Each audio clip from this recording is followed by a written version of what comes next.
নেৰানেপেৰা বৰষুণত বৰবানী নদীৰ জলপৃষ্ঠ বৃদ্ধি ঘূৰ্ণী বতাহ আৰু বৰষুণৰ ফলত খুলি দিয়া হৈছে কাৰ্বি আংলং জলবিদ্যুৎ প্ৰকল্পৰ 4খনকৈ গেট, যাৰ ফলত হুৰাই বাঢ়িছে বৰপানী নদীৰ জলপৃষ্ঠ।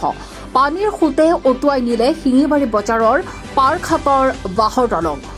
বৰপানী নদীৰ জলপৃষ্ঠ বৃদ্ধি পোৱাত নগাঁও জিলাৰ কচুৱাৰ লংজাপ, জুৰিপাৰ, শিঙিমাৰী আদি অঞ্চলৰ ঘৰে দুৱাৰে সোমাইছে পানী। আনহাতে জুৰিপাৰৰ মাধৱপাৰ গড়গাপতানি পথৰ ওপৰত বাগৰিছে পানী। শংকিত হৈ পৰিছে এতিয়া নৈপৰীয়া ৰাইজ। এই কাৰ্বি আংলঙৰ পানীখন এতিয়া বাঢ়ি আছে। আমাৰ গাঁৱৰ মানুহ যিকেইটা আছে অলপ আঁতৰি যাওক।